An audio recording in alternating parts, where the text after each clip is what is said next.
Hello. Hey, everyone. Welcome to today's session. Just a quick reminder before we go to our main topic is that you are muted and your video is turned off. The questions that you've got, you can direct them to me in the chat. You can write them. And after Jenika's presentation, we can answer them for you, okay? This session will be available in our YouTube channel. And let's start. Before we start, I want to tell you something that I'm sure most of you already know. Today's presentation is getting prepared for the SAT and ACT exams with Jenika Heim, our EducationUSA Canada advisor. Welcome, Jenika. Hi. Before we start with Jenika's content, I just want to remind all of you, what is EducationUSA? Remember that EducationUSA is a global network of advising centers from the United States State Department. We provide accurate, comprehensive, and current information about the full range of accredited U.S. higher education institutions. And we offer also free access to introductory information on U.S. study and U.S. education system. Remember, we guide everyone that is aspiring to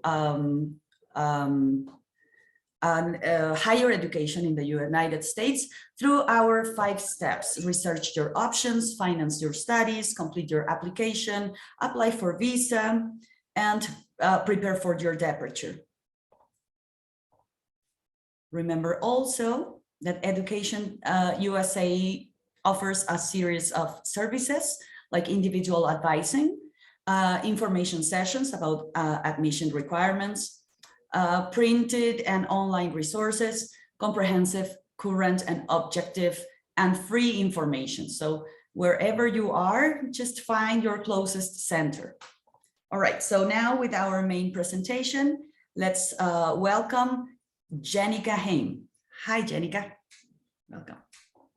Thank you, Audrey. I'm so happy to be here with you all. I love in the chat for people to just shout out where they're logging in from today. I know we have a lot of students who are from Mexico, so you can feel free to say maybe what city you're in.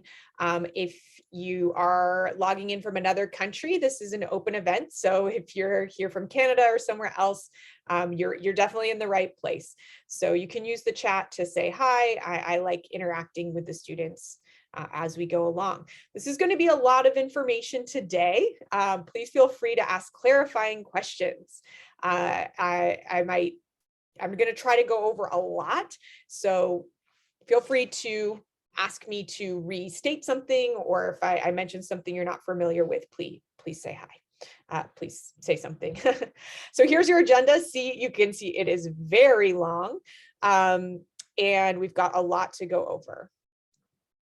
All right. Yeah, it looks like direct messages. All right, great. So we've got some folks from Canada, from Uruguay, from Mexico.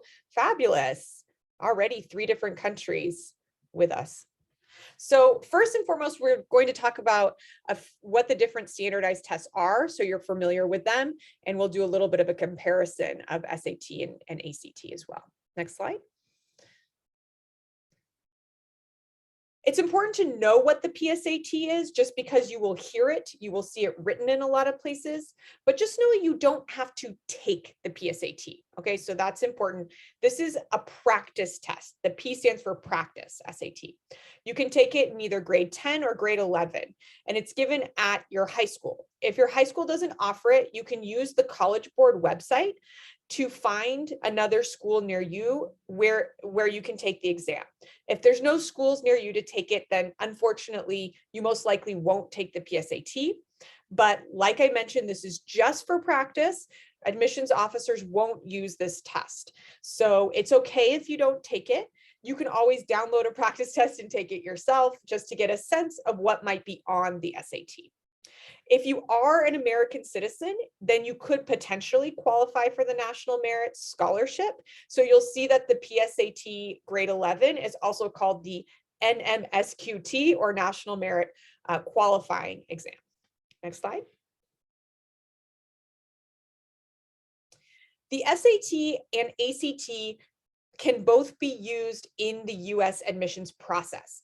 They're used interchangeably. It doesn't matter which test you take. So today's session, we will be going over what these two tests are. I have been informed that most of you will be taking the SAT because of access in your certain countries. Here in Canada, we tend to have a little more access to the SAT as well. So I do tend to give a little more information on the SAT because of that. However, there's no preference. You can absolutely take the ACT, and if there's one close to you, it might be more convenient. So we'll talk about the similarities and differences of the two tests. These are the websites where you register: collegeboard.org for the SAT, act.org for the ACT. The scoring is really different for the two tests. The SAT has two sections. One is considered the quantitative or math section. The other is the verbal or reading and writing and language exam. So those two sections are scaled out of 800 points. It's not 800 questions, it's a scaled score. We'll talk about what that means in a minute. The ACT has 4 sections consisting of math, science, English, and writing or reading.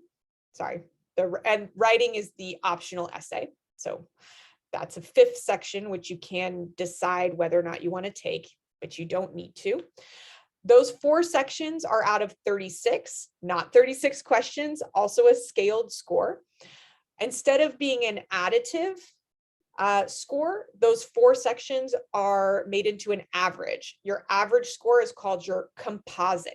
So your final ACT score is out of 36, while a final SAT score is out of 1600. So you can see the scoring is much different on the two tests. The format is also different. The SAT is currently being given internationally as a pencil paper exam, although that's about to change. We'll talk about that on an upcoming slide. The ACT internationally is given as a computer-based test. You cannot take it at home. You have to go to a computer-based center, which is why ACT access can sometimes be difficult, because there needs to be a computer-based center in your country that is giving the exam. So that sometimes reduces access. You can see the number of questions is really different. Even though both tests are approximately 3 hours long, the ACT has a lot more questions, which can make some of the sections feel a little bit faster. So time management can be an even more important issue on the ACT exam. The ACT has a science section, as I mentioned. The SAT does not, but the information in the science section, so that is data analysis and basically analyzing charts and graphs, reading comprehension around science, that's all tested in the SAT among the math and reading comprehension sections. You are allowed a calculator on the ACT for all math questions. For the SAT, there is one math section where you will not be able to use a calculator and one where you will use a calculator. Both tests are about 3 hours long. The ACT, if you choose to take the optional essay, is another 40 minutes. At this point, really no universities are requiring the essay. The SAT used to have an essay. It does not anymore. So they got rid of it a couple years ago now. So if you see any old websites with references to an SAT essay, it does not exist. So what that means is you really don't need to take the ACT essay. You could choose to take it if you feel you want to demonstrate more of your English writing skills. I know many of you, if English is your second language or not your first language, that you would need to take a TOEFL or IELTS or another English language proficiency exam where you will have a writing section. So the ACT writing might feel a little redundant on top of that. So again, you don't necessarily need to pay the extra money to take that essay. The cost currently is getting close to $200 for the ACT and just over $100 for the SAT. Next slide. So just as another comparison as far as the information, both tests have reading comprehension, which is reading sections of text and answering questions about it. The topics are things like history, social sciences, natural sciences, in literary fiction. You don't need any prior knowledge of the topics. Everything you will need is in the passage. So sometimes people go, oh no, do I need to know US history to do well on the SAT or ACT? You do not. Any information you would need to know will be in the passage. The writing and language sections are essentially English grammar, where you will review whether there'll be underlined portions of sentences, and you will say whether or not that information is correct or correct the grammar or word usage.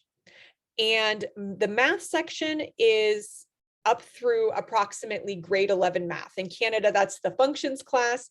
Basically, the highest level is functions. It's, in the US, that would be called Algebra 2. And there is, the ACT has a little bit of trigonometry, the SAT not so much. So if you've taken around that level of math, you will be comfortable with what is on these tests. The ACT only has the essay as mentioned, and the science section is only on the ACT. Next slide. So students will usually ask, which test should I take? Honestly, while it's really great if you have access to both and you can make a real decision based on which is a good fit for me, for many students, it's what do I have access to? So the first question you need to ask are, what dates work best for you? Is there a test center near you? Does it still have seats available? The SAT recently opened up their fall exams, not their spring yet, but their fall exams. You can register for them. I recommend doing it ASAP, because if you can get there as soon as possible and get a seat, then you ensure you can sit and take the test. We here, particularly since COVID, have struggled with access to tests and the dates filling up quickly. So hopefully you've gotten on that and you've gotten your test date secure. So if there are upcoming dates available, tests near you, seats available at both the SAT and ACT centers, some other questions you might ask are, do you need Friday testing? So the ACT allows for both Friday and Saturday testing. So sometimes if students have religious obligations on Saturday, for the SAT, you can get special,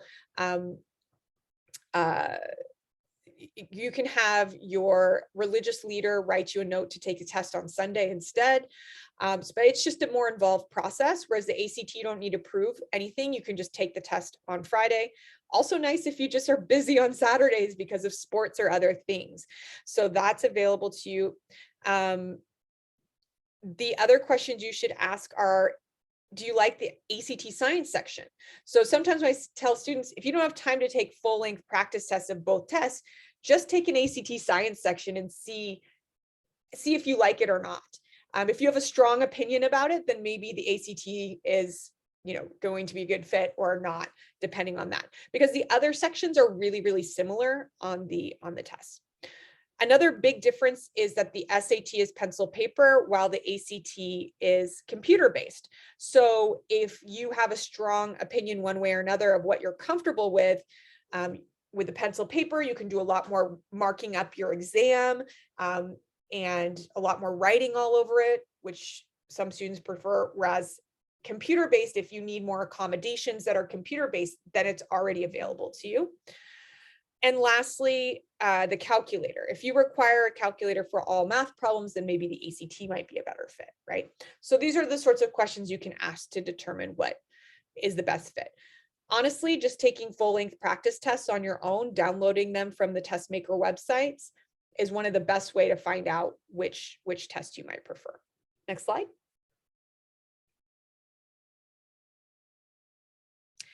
This is because tests are standardized, you know what to expect every single time. So the timing for the SAT, it starts with the reading test for 65 minutes. You get a 10-minute break.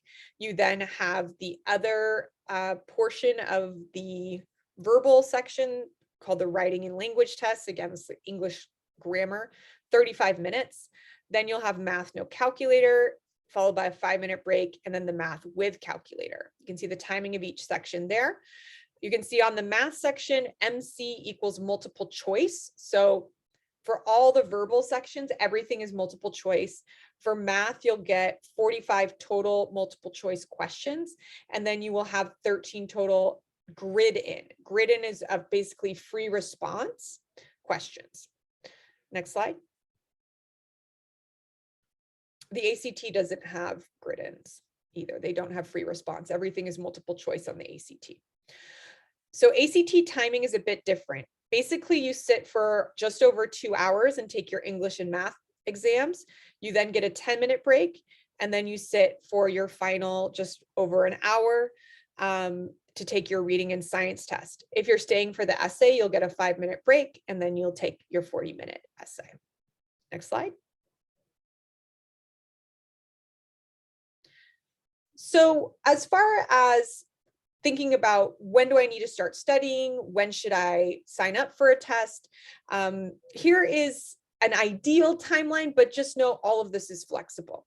As I mentioned, it's not required to take a PSAT, but this is just a reminder of when the PSATs happen during the year. So if you can or want to take one, here's when they would be. So if you're in grade 10, you can take a PSAT in the spring of your grade 10 year, optional if available. In grade 11, you can take a PSAT in October. There's just one day in October that it's offered. Actually didn't look up which day it is. It's usually around October 15th. I didn't look up the date, but I'm sure maybe our,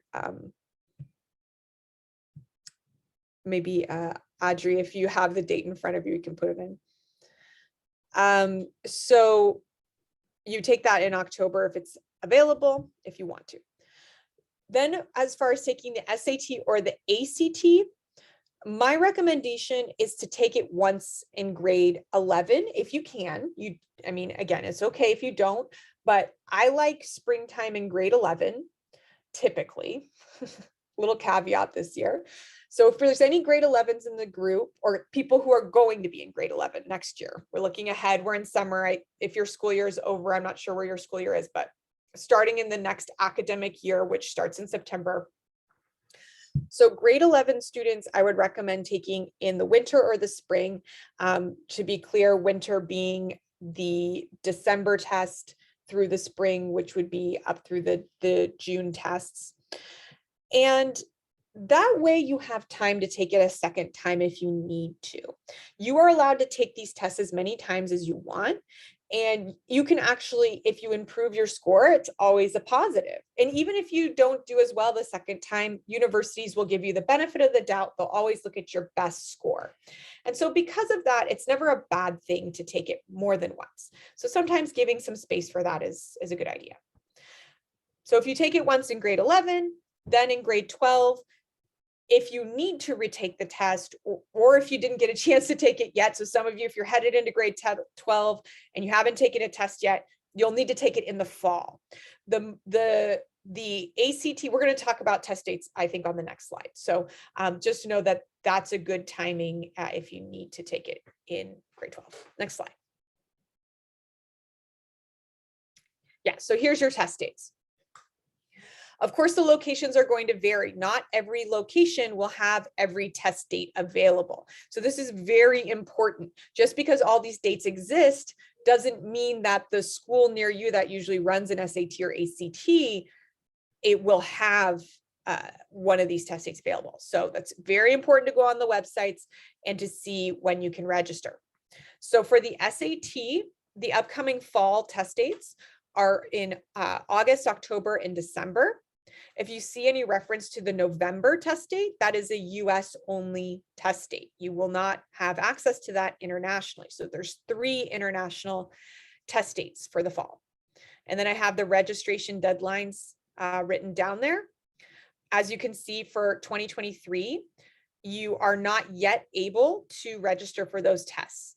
The 2023 exam is going digital, and we're going to talk about that in a moment. So because of that, I think, because usually they open up all registration. So they haven't opened up the spring registration yet. So that would be the March, May, and June exams. Typically the June exam has only been for the US, but this upcoming year, it will be available internationally. So there'll be 6 test dates for the SAT. As you can see, the ACT has more testing options than the SAT. There's always a test in July, which of course that is coming up in a week.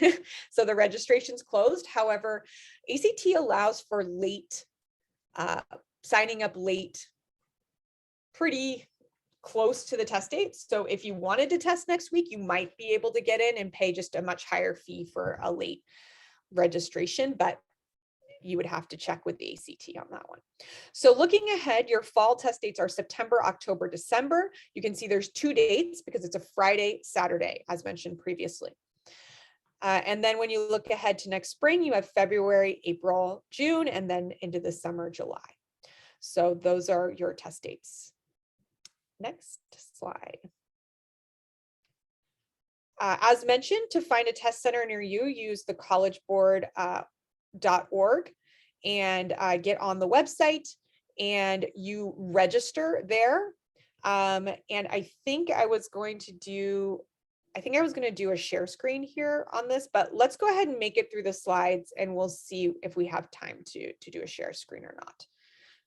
Registering for the SAT, keep moving. Yeah. So on collegeboard.org is where you register. So at the end of the slides, if we have time, I'll do a quick share screen and walk you through a bit of what the website looks like. But we'll go ahead and keep moving on the tips for registering. If you want, you can open up collegeboard.org and look at it at the same time I'm talking to you so that you have a sense of what the site looks like. SAT registration tips. So when you register for the SAT, it takes a while. It's going to take at least 20 minutes because they ask you a bajillion questions. Just know that all the questions that they are asking you about what math classes you've taken, what science classes you've taken, they ask you like your entire coursework you've taken in high school. This is not applying to a university. None of the information you put in the College Board will go to any university that you apply to. This information is for marketing purposes. So once you input all that information in the College Board, one of the things they'll ask you is if they can share your information with universities who might want to give you information about their schools. And the way that the universities decide whether or not to market to you is based on your profile information you've included. So don't get too concerned about filling out properly, like, oh, it says, you know, math is algebra, geometry, algebra 2 trig, but that's not how our school does math. It doesn't really matter how you fill that out. So just don't worry about that too much. So it's not important to, quote, get right. The part that is important and is that that you do want to take advantage of is that you can choose up to 4 institutions that will receive your scores for free after you take your test. So the caveat is you won't know your scores when they are sent to those universities. So you have up to 9 days after you take the test to include the 4 universities you want to receive your scores for free, and then they will get those scores automatically. Some students don't want to do that because they want to see their scores first, particularly with test optional. We're going to talk a little bit about test optional, but particularly with test optional, they want to see the scores before they send them on. So, you know, it's up to you. I know many of you will want to take advantage of this. After 9 days, you will need to pay $12 or $13 for each test that is sent after that. So just know that if you, and many of you will apply to more than 4 universities. So there are fees for each additional test score that is sent directly from the College Board after that. So the College Board profile, make sure you remember your password. You will go back there often. It's where you register, it's where you will receive your test scores. And then it's also, if you need to pay to send additional test scores to university, you'll go back on that profile. believe it or not, the College Board is also responsible for something called the CSS profile. We're not going to get into that, but it's another thing related to financial aid you might go back to College Board for. They have the PSAT. If you take AP tests, they're part of that. So College Board has their hand in a lot of different stuff. So even if you know you're not going to sign up for an SAT soon, it's great to make an account and start checking out the suite of information there. They also have a lot of great information around choosing a university and narrowing your search, including a pretty good search engine. So I would recommend registering sooner rather than later, just to have access to everything available on College Board. Next slide. Okay, as promised, the SAT is changing. Next slide. It's a pretty big change because it's going to go from a pencil paper test to a digital exam. Now, the big difference between this test and the ACT, as I mentioned, the ACT, you have to go to a test taking center that has a bunch of computers. So this is usually a professional building where they give a lot of computer-based tests. You might take a TOEFL there as well. It could be at a university campus. Oftentimes universities have these sorts of testing centers. The SAT, on the other hand, is still going to be given at the same test centers as they always have been given at, which is oftentimes high schools. And now, instead of passing out paper booklets and using your beautiful number 2 pencils, which I'm sad my little EducationUSA pencils are now going to become obsolete starting in March, you will now be taking the exam on a device. This will be either a device provided by the testing center, or you can bring your own personal device to take the test.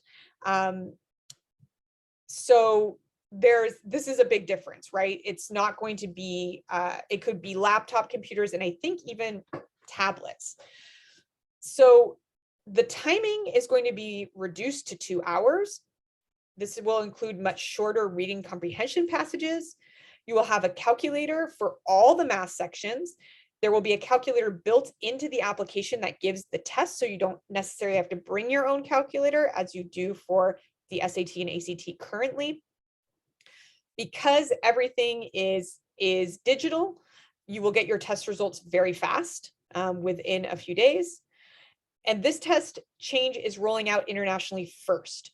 So we will have this in March of next year, whereas in the United States, they won't have it until 2024. So we are the guinea pigs. So this comes back to timeline. I'm highly recommending that students who are going into grade 11 next year, my normal timeline is, oh yeah, take it in maybe the spring first. Because of this digital change, if you're planning on studying this summer and you're studying all the materials available now in the format that it's available now, I recommend taking a test this fall, because you will be taking the test that you've been studying for. It just makes the most sense. Then if you need to take it again, you'll take it in the new format. I think you're best to try in the old format and then potentially try in the new format. If you're not going to do that, if you're a grade 11 student, you know you're going to take it next spring, then you definitely need to access the materials that will be available based on this new test. So I have this website. They're just starting to release, the College Board is just starting to release materials for the new exam. So here is a PDF. It says Chrome extension, so I don't know if you're going to be able to open that. You might need, let's try that again. It's probably going to be that. Okay, so the SAT suite on the College Board. So this PDF has more information on what is going to be on the digital SAT. So we won't dive too much more deeply into that just because of time constraints. So you can take a look at that on your own if you're going to test March or later. Because of where we're at now and the fact that there's multiple pencil paper SAT tests coming up, we will focus on the current format for the rest of this conversation and not on the new format, which will start next year. We have a question that came in. What type of calculators are allowed on the SAT? Great question. On the SAT, you can use graphing calculators.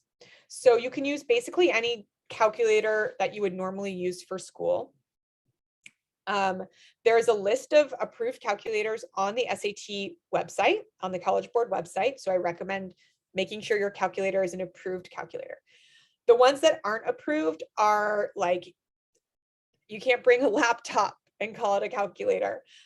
My favorite is you can't use calculators with paper tape, which are like those accounting machines with the roll of tape. Anything you can plug in. So the unapproved calculators, I think, are fairly obvious. So yes, no logging in your accounting little typewriter to use on the SAT. But you'll find that most normal calculators you use for school are going to be approved. You can't use nothing digital like a digital watch. You can't use a phone. So nothing that's connected to Wi-Fi, most importantly. Great question. Next slide.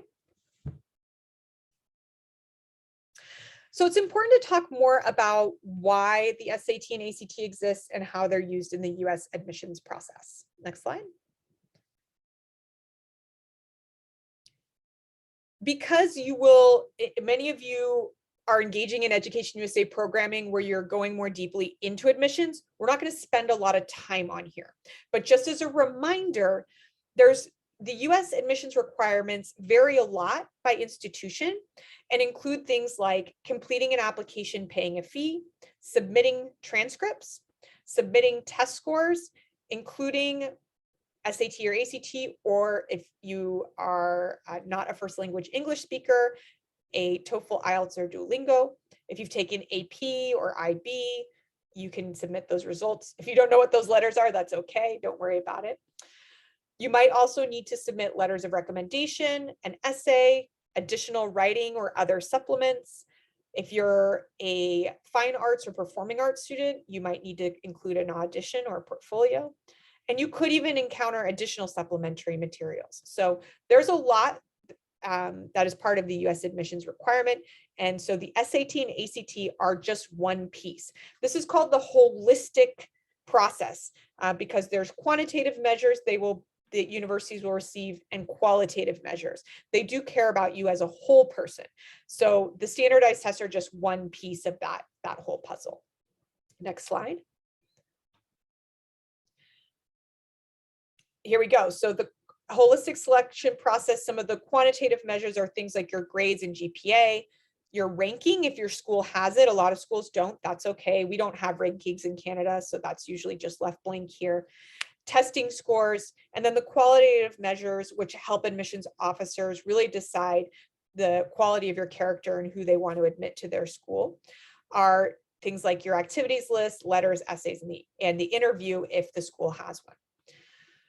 The more holistic the admissions process is, so usually more selective universities ask for more and more things, which will allow them to be more holistic. So the more likely that school has gone test optional. So we're going to talk a little bit about what test optional is on the next slide. So due to COVID-19, a lot of schools that required SAT and ACT in the past made themselves test optional. That is due to lack of access because of the pandemic.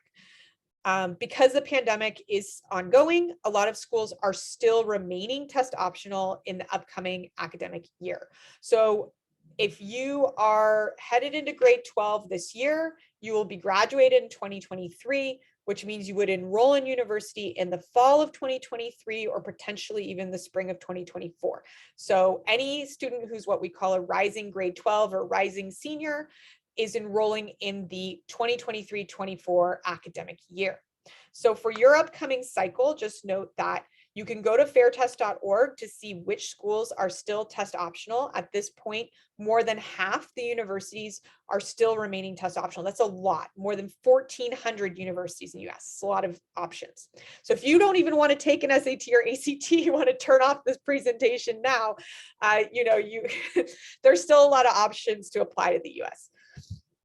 However, having said that, There are a lot of schools that, even though they're test optional in the admissions process, they're using the SAT or ACT for their scholarshiping process. So it's still a very good idea to submit scores to be eligible for scholarships. If you are a student athlete, know that the NCAA is still not requiring SAT or ACT for 2023 or 24.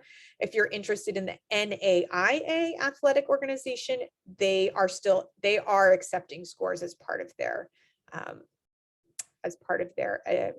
eligibility requirements. You might come across the word test blind. Some schools have chosen to go test blind moving forward.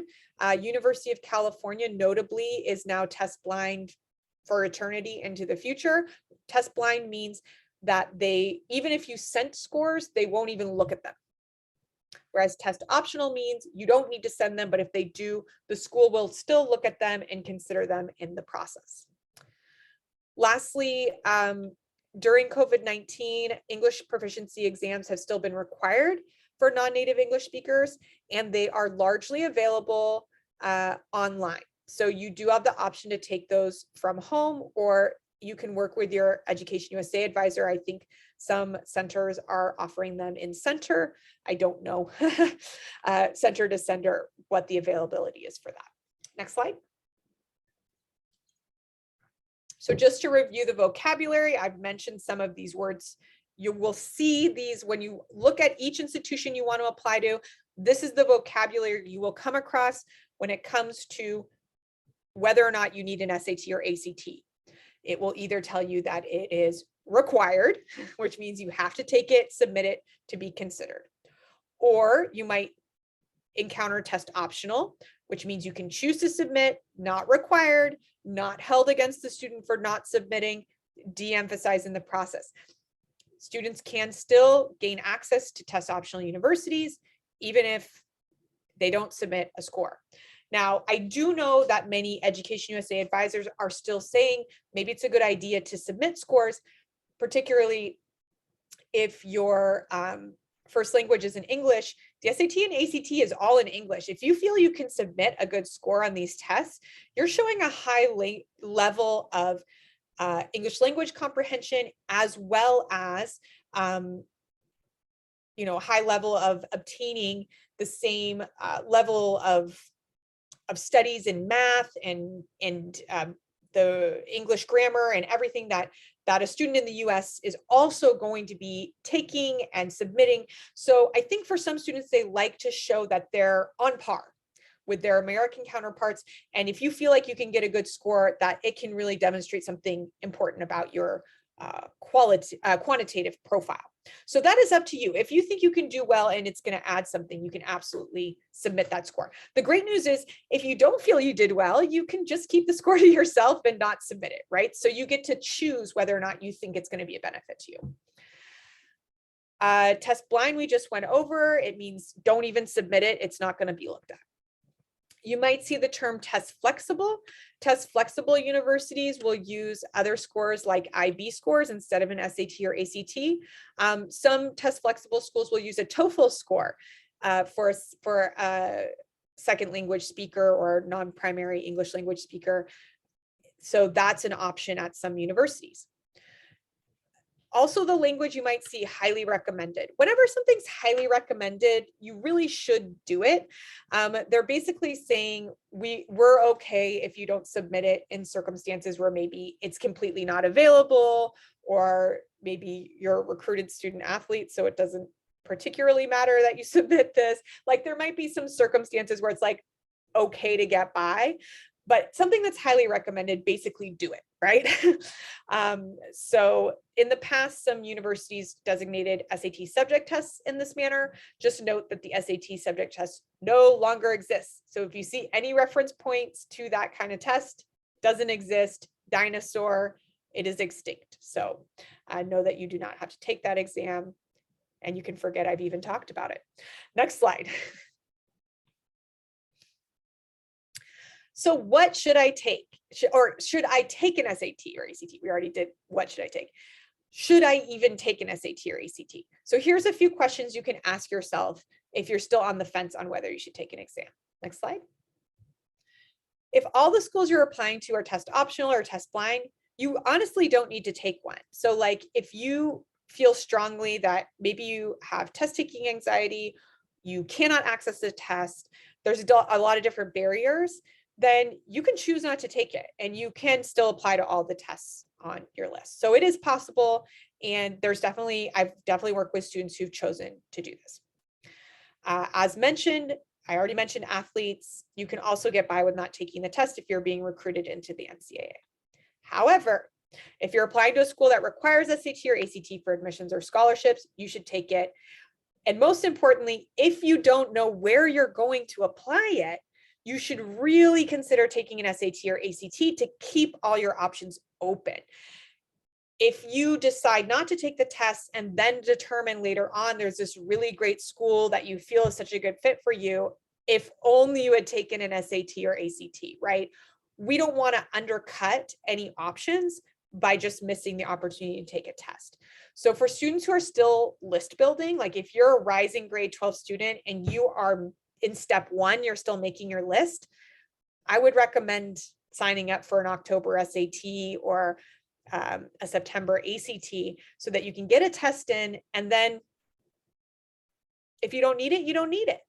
But if you need it, you've got it, right? And so that allows you to gives you your full range of decision making. And that's the same for recruited athletes. If you have the potential to be a recruited athlete, you don't know where that's going to be. So you should take an SAT or ACT again to keep your options open. I don't know in this group if that pertains to anybody.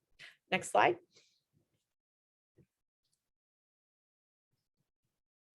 So again, this was an opportunity to share screen. So we'll save this till the end. But there are a few resources on the College Board that I want you to use. And I think, Adri, if you could or Audrey, if you could put in the chat the direct links to Big Future and Khan Academy, I think that would help. And then if we have time, we look at them together. Or yeah, Jorge. So Big Future is I mentioned it earlier, it's the resource on College Board where you can put in a lot of different factors of what you want out of your university experience. And it includes things like your grades, and it includes SAT, ACT profiles. So sometimes taking an SAT or ACT can help best find your academic profile that would be a good fit. So that is another benefit of it, is it can kind of help you align with a good fit school academically. So you can use that to help sort out your list. Khan Academy is a free resource to help you study for the SAT.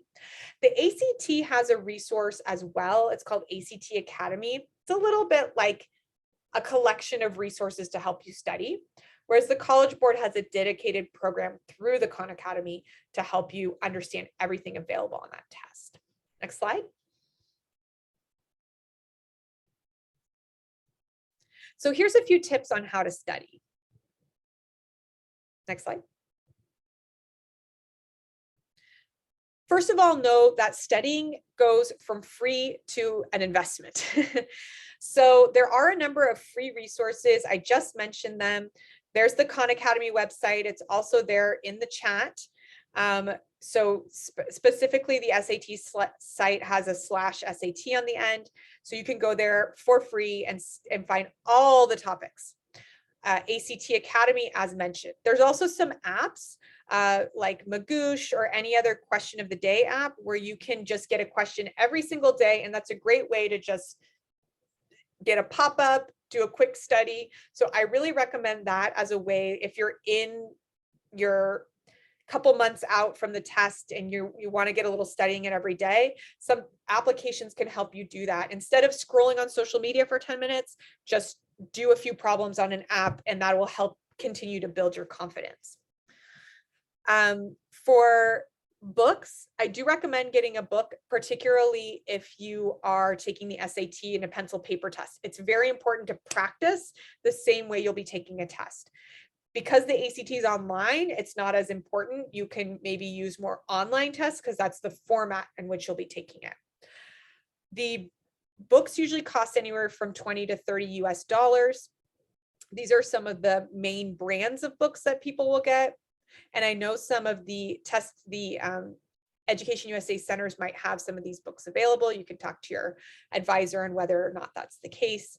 Barron's, Kaplan, Princeton Review, College Board, Black Book, to name a few. From there, it starts getting more and more pricey on studying for these exams. You can pay for online content, which will cost a few $100s. You can take in-person or online classes, which can cost a couple $1,000s, or you can invest in one-on-one tutoring, which can be several $1,000s. So just so you're aware, so I say study options can go from free all the way to quite the investment.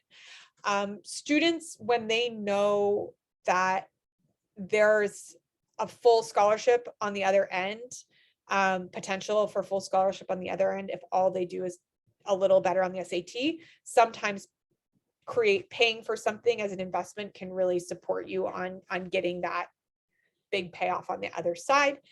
However, I know that these costs are not accessible to everybody. Just want to make you aware of what they are so that you can make your best choice moving ahead. Next slide. So when you get started with studying, here's the steps that I recommend you take. First, take a full-length practice test. I already mentioned that. You can download a practice test from the TestMaker website. So for the SAT, that's collegeboard.org. When you're done, self-score your test. The practice test comes with a scoring guide. It's great to self-score because then you can understand further how scoring works. Then, once you've done a test, and it's good to do one before you've even studied. We call this getting a baseline score or a diagnostic test. You can research goal ranges. You can research score ranges for schools that you're interested in and see how far you are from the goal. So let's say out of 1,600, the first time you take the test, let's say you get an 1,100. You go on College Board, you search for some of the schools you're excited about, and you see, oh, this one, you know, the average student is getting a 1,200 or 1,300. I'm 100 points. Maybe my goal is going to be a 1,200 or 1,300. You can see how far you are from your goal, and that helps you decide what your study process is going to be. Because it's very hard to get started with studying with just a big empty book full of problems and no idea of what score you should be aiming for, what scores the schools you're looking at are what scores they kind of have as their goal ranges. So this helps you get a concrete number to work towards. That makes studying more doable because you say, I need 150 points. I can do that. Now I'm going to make a study plan to help me raise my score, 150 points. I'm going to get the resources I need to get to that goal score.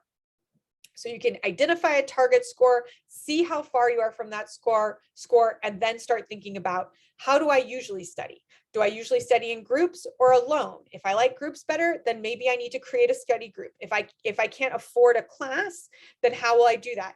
Well, maybe there's other students at my Education USA Center who want to do a study group. Let's get together and hold each other accountable, right? So find ways to study that make sense for you, and find an environment that you like best. Maybe that's meeting virtually, maybe that's meeting in person, maybe that's accessing online resources, maybe that's working in a book, right? So find the things that are going to work best for you that you'll actually use. And then lastly, if you do have money to invest, then you can determine what is the best way to do that. Is it in a self-study environment? Is it in a class or with a coach where I'll be held more accountable? So answer all these questions, and that's really going to help you decide your study techniques.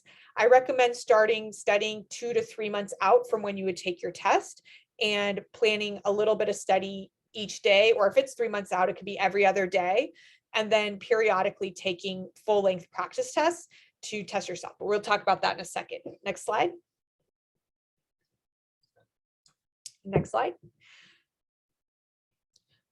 When it comes to test taking tips, time management practice is the most important thing as you're studying, because the material on the test, some of it, you might get surprised. Like you'll start looking at the math, particularly at the beginning parts of the math section. You'll go, oh, I mean, this is just like algebra I learned in grade 9, or, you know, this particular question isn't like super high difficulty. That's on purpose. It progresses in difficulty throughout the test, but that's also because of time management. The test goes fast.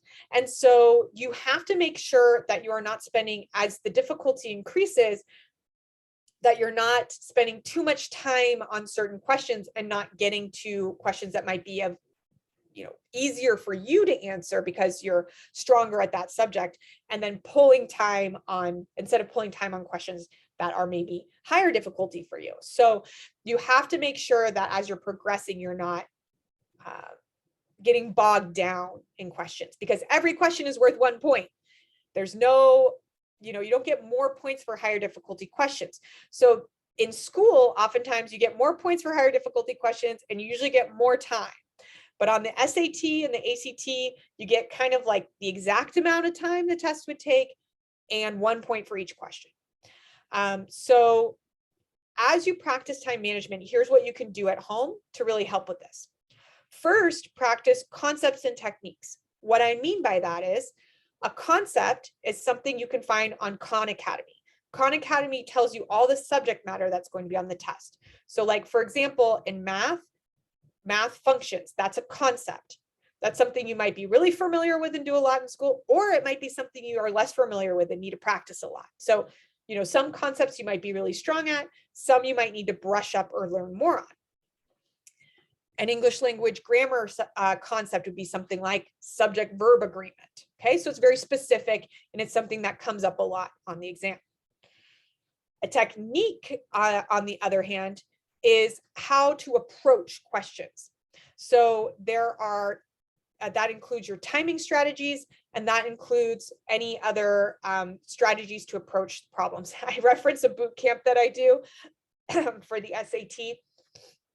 It's recorded. Audrey and Jorge, if you want to provide the recordings to your students, you can absolutely do that. It's on our Education USA Canada YouTube channel. So it just depends on how you guys are approaching SAT study, but if you want to use those bootcamp resources, you absolutely can. So once you've practiced integrating the strategy and practiced your timing, then you do what I call time sprints, which is where you take a full-length section and break it into smaller parts. So for example, the reading comprehension section has 5 passages. So instead of doing a full-length section, do just 1 passage and the questions with it, which is about 13 minutes. It's very fast, see? 13 minutes to read a whole passage and answer with 10 questions.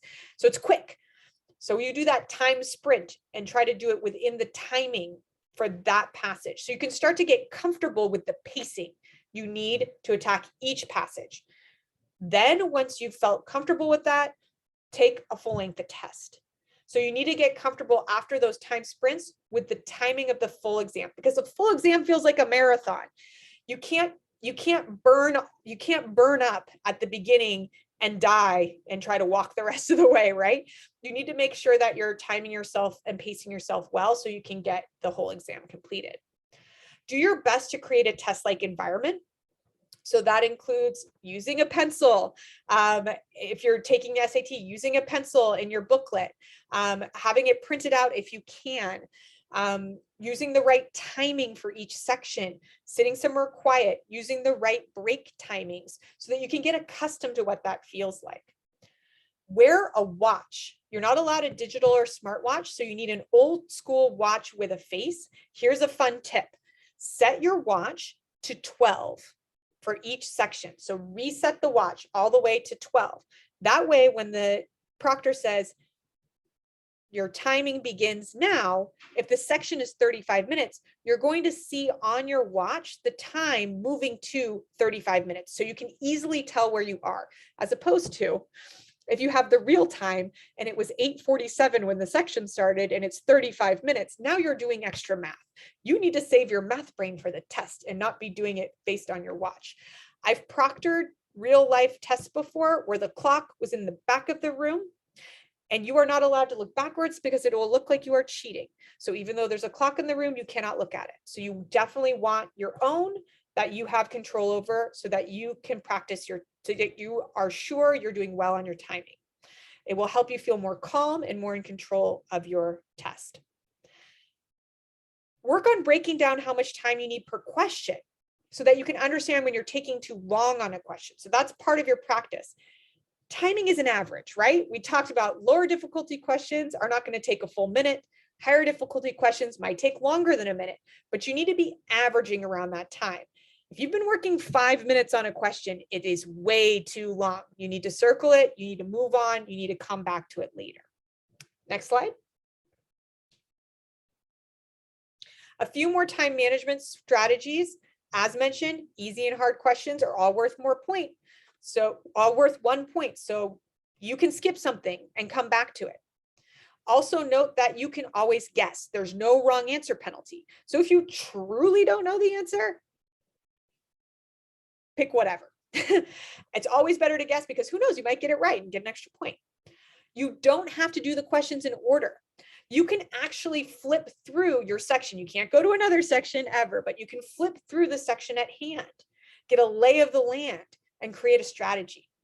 So for example, reading comprehension, the first passage, you're going to show up on test day, nervous, nervous energy flowing through you, ready to go. The first thing you're going to do is reading comprehension. And that first section, literary fiction, for most people is the hardest section. Save it to last. You can do, if you're a science person, do the science test first.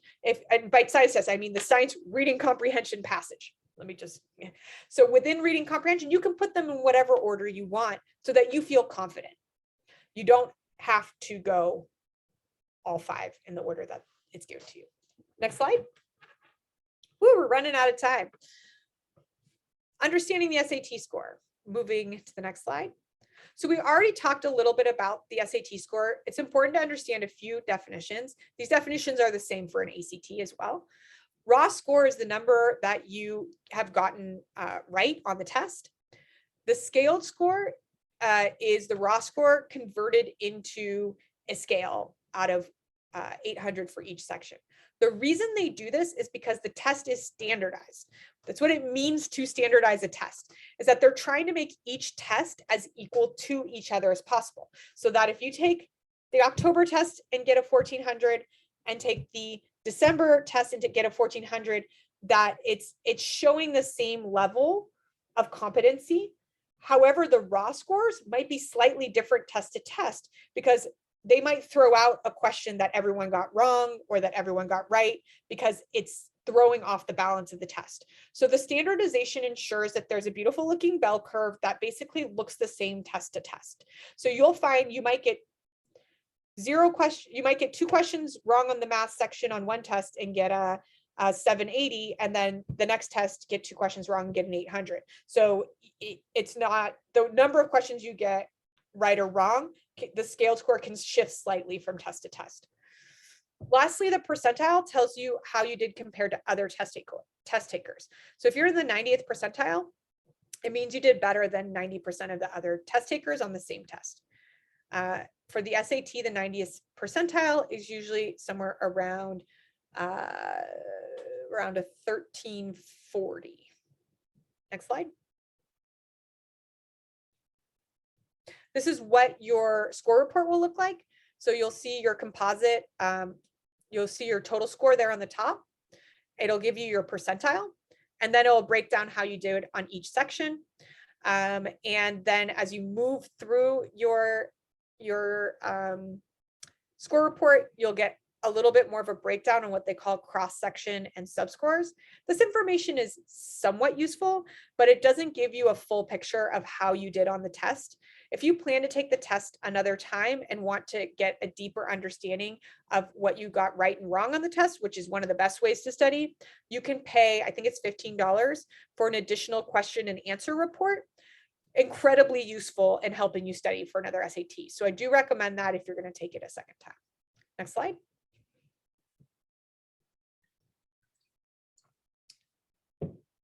When you submit your scores to universities, there's a couple of pieces of vocabulary that are super important. You might come across the term super scoring. This means that if a university super scores, it means that they take the best time you did on your tests, the best you did on each section, add them up and create a super score. So maybe you take the test twice. The first time you did better on math, the second time you did better on the verbal section. Those two will be brought together to create an even better score, which is great. So that's why, taking the test a second time is not a bad idea, because super scoring could work in your advantage. But no, not all universities use super score. They'll usually indicate on their website whether or not they use it. Score choice. You might see this term.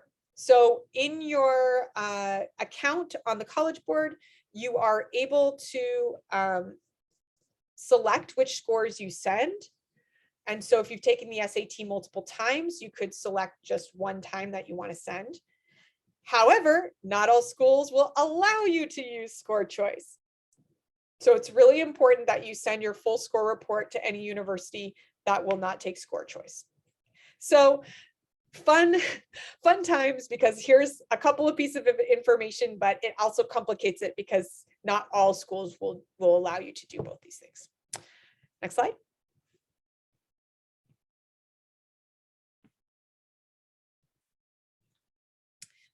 So as mentioned, you can submit up to 4 scores for free to the universities, and that's true for SAT and ACT. And you will have to pay $12 for each score report thereafter. You do this through your College Board account, and you could also pay for the question and answer service that I mentioned. Next slide. And we are right on time, and I don't know how much time we have for questions.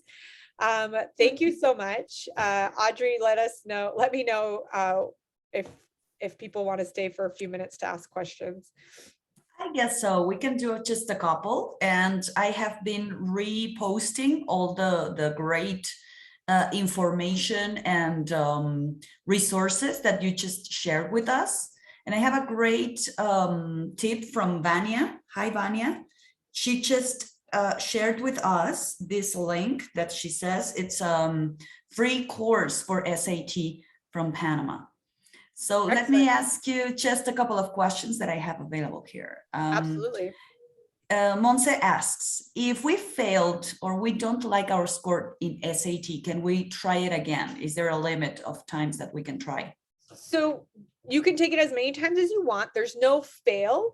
So it's a scaled score from 400 to 1600. So you can potentially get a 400. That would be the lowest score, but there's no failing grade. So that's why it's so important to, once you have a score, look on the College Board and look at different universities' score ranges to see how close you are. So you might say, oh, I got 1,000 out of 1,600. That doesn't sound good to me, but 1,000 is a 50th percentile. You actually did as well as 50% of the students who took the test. And there's a lot of universities that will accept that score. So, and then also, if you look at a test optional school, then maybe you don't need to submit a score if you feel like a 1,000 is outside of that range. So you have a lot of options. If you do want to improve upon that score, you simply take the test another time. And yes, if the school doesn't have score choice, they will see that, but I don't think that's a bad thing. Let's say you get an 1,000, next time you get a 1,200. It shows you studied, you tried hard, you improved your score 200 points. I think that looks great. It's showing progress, right? It's showing progress, absolutely. It's showing that you worked hard to improve. So I never, universities always give you the benefit of the doubt. They never look at a lower score and think something negative about your character. Typically it's the opposite. Yeah, the rest of the questions are really related to test scores. What is a good score to send? How do I know if I got a good score? You already explained the scale, and I understand, please correct me if I'm wrong. You need to be sure what you are required, right? Yeah. And you know what, if we want to, I can share my screen really quickly, and I can show people on College Board how to find this information. I think it helps people really get a better sense of the fact that this information is available and it's there for most schools. So just like, let's do a shout out, any university that students know they want to apply to. So for whoever shouts out a school the quickest, that's what we'll do. Anything coming through, Audrey? No, let's see. Please write it in the chat, anyone. Any university? University that you are. Yeah, any universities people know they want to apply to.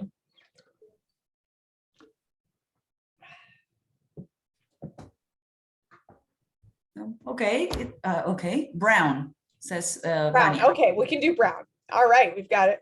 We've got Ivy League dreams. Fabulous. Okay, so here in the, as you can see, I'm just in the College Board website.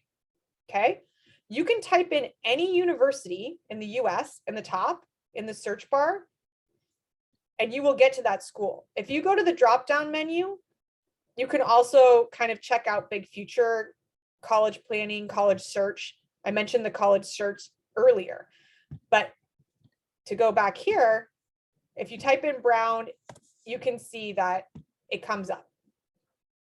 So it will then give you a search. Even though we clicked on it, you got to click on it a second time. And then once you get here, so you can see we're in the Big Future area. This is where all of their kind of admissions preparatory information lives. And you get these really great overviews of the university.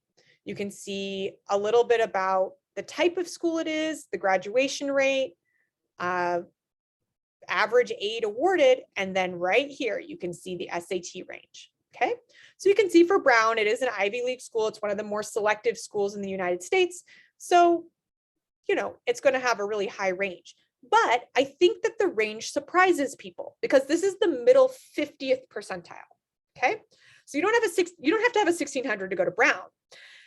To be an average student, you should have between a 1440 and a 1570, which is a high score. 1440 is still like a 95th percentile, right? But 25% of students actually get below a 1440 who are going to Brown, right? So what this says to you is if you set your goal as a 1450, you are an average Brown student. Okay, so let's say you take a practice test and you get a 1350. You're 100 points from your goal. Now you have something to work towards that will get you right there in the range to be successful, to have the possibility of being successful applying to Brown, right? So you can do this with other universities. I think sometimes it surprises people, the ranges of schools. So let's take, for example, let's take like a flagship university, like University of Kentucky. Okay, so it's a large public institution. So they take in a lot of students and a very wide range of students, right? And they are selective, but not like as selective as Brown, right? Any guesses? So here's their range, right? 1070 to 1320. So if we give that example earlier of the student who got 1,000 and said, I didn't get a good enough score. Well, you're actually pretty right on track to apply to University of Kentucky, which is an excellent university.